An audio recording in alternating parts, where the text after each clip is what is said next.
તો કેમ છો? તો આજે આપણે જેના વિશે બ્લોગ બનાવવા જઈ રહ્યા છે તે આપણે આ ડ્રોન વિશે બનાવીએ છીએ. તો ચાલો તેની આપણે થોડી ઘણી માહિતી આપી દઈએ.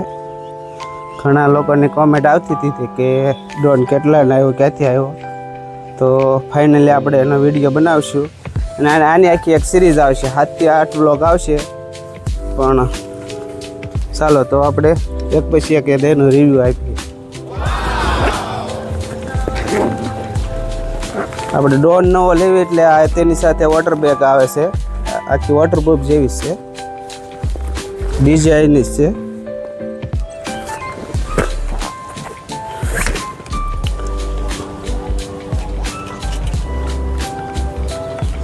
તો આ તેમનો આરસી છે. આ મિની કેટેગરીમાં હાલે, પણ જે આપણે એર 3S છે એમાં પણ ચાલશે. ડબલ મોડના આરસી છે આ. તો આપણે આરસી છે ટચસ્ક્રીન વાળું, જે સાદું પણ આવે છે, તે મોબાઈલ કનેક્ટ કરવો પડે આમ.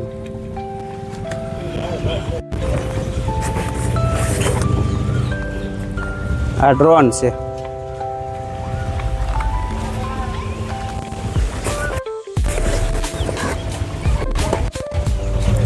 અને આ 2 બેટરી છે. આ તેનું ચાર્જર છે, 2 બેટરી.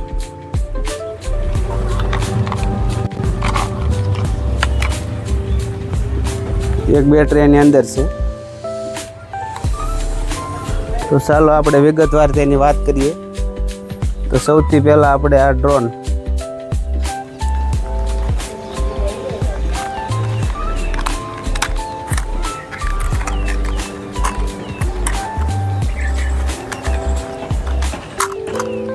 એનું ફિટિંગ કરવાનું આવે છે.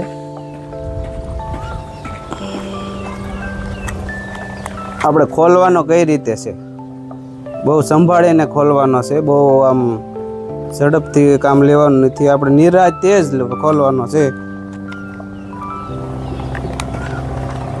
આપણે પહેલાં નીચેના પોપ્યુલર ખોલી નાખશું, સાઈડના બહારની તરફ ખેંચવાનું.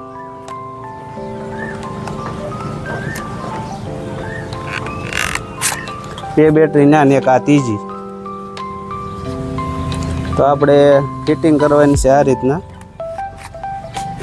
આ 2 સાપુ છે એમ અંદરની તરફ પ્રેસ કરવાની, પછી ધીમે ધારા ધક્કો મારી દેવાની એટલે લાઈટ થાય. આ કનેક્ટ થઈ ગઈ છે.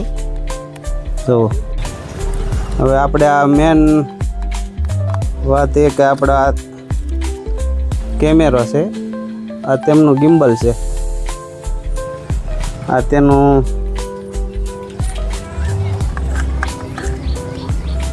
હેલ્મેટ છે. આપણે હેલ્મેટ પહેરવી એમાં આને પણ હેલ્મેટની જરૂર પડે. તો સૌથી પહેલાં કે આને ચાલુ કઈ રીતના કરવો અને કનેક્ટ કઈ રીતના કરવું.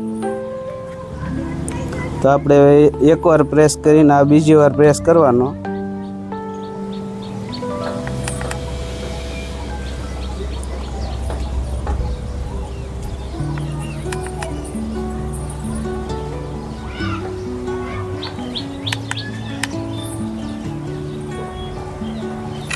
બીજી વાર પ્રેસ થાય એટલે પોપ્યુલર આપ મેળે થોડાક આમ હલવા મળશે અને એક અવાજ પણ આવશે સરસ મજાનો. જો આપ જોઈ રહ્યા છો ગિમ્બલ આપ મેળે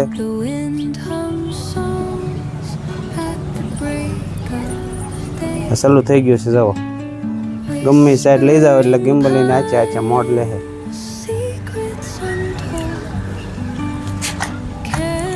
તો આ અત્યારે ડ્રોન વિશે માહિતી. તો હવે એના બેટરી વિશે થોડીક જાણકારી દઈ દઈએ કે કેટલી ચાલે છે. આ બેટરી આપણે કોમ્બો સાથે લીધી હતી એટલે 45 મિનિટ નોન સ્ટોપ ચાલે છે. એ તો આપણે બાઇક જેવું છે, જેમ તમે લેવર જો બાઇકમાં એમ પેટ્રોલ વધારે ખાય, આમાં એવી રીતના છે ડ્રોનમાં. જેમ તમે આમ ખૂબ અપડાઉન કરો તેમ વધારે બેટરી ઉતરે છે. પણ નોર્મલ રીતે આપણે 30 થી 35 મિનિટ તો હાલે જ છે. આ 3 બેટરીનો સેટ આવે છે.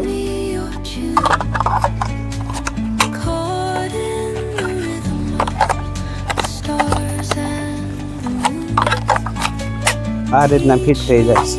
આ એનું ચાર્જર. મેન વાત આરસીની કે આપણે એને ચાલુ કઈ રીતના કરવું. પહેલાં તો પાછળ આપણે જે જોયસ્ટિક આવે છે તેને આ રીતના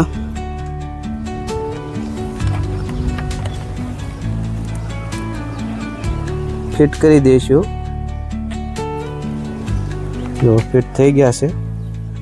તો ચલો આપણે એકવાર પ્રેસ કરીને બીજી વાર આપણે હોલ્ડ કરી રાખવાનો છે, જેથી કરીને આપણે જોઈ રહ્યા છો ચાલુ થઈ ગયું છે.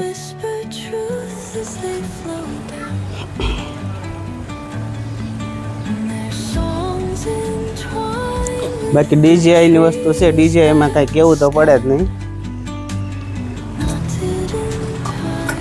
આપ જોઈ રહ્યા છો હમણાં કનેક્ટ આવી જાય.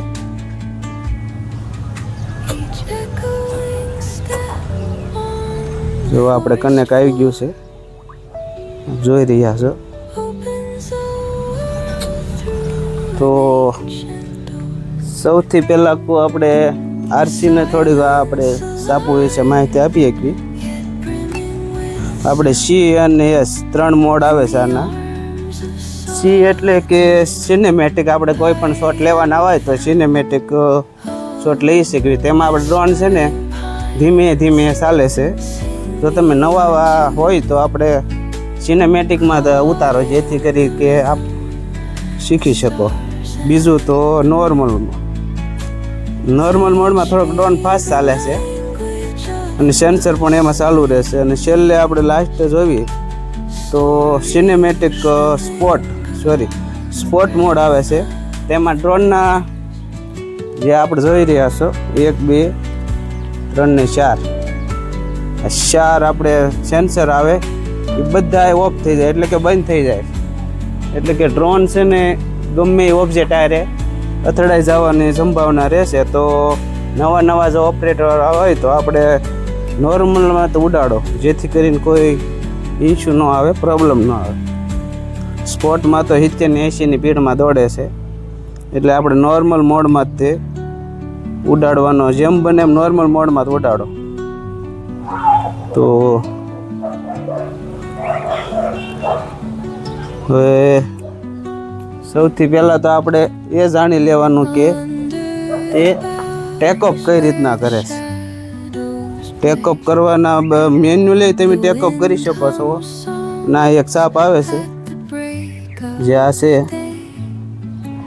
તે આપણે હોલ્ડ દબી રાખો એટલે તે ટેકઅપ કરે છે.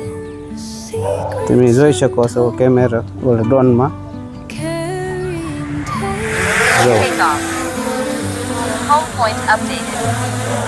આ રીતના પણ તમે ટેકઅપ કરાવી શકો છો. અને આપણે આ પાછું લેન્ડનું જે ઓપ્શન છે એમાં તમે હોલ્ડ કરશો તો આપ મેળે નીચે બતાડો, આપ નીચે મેળે આવી જશે.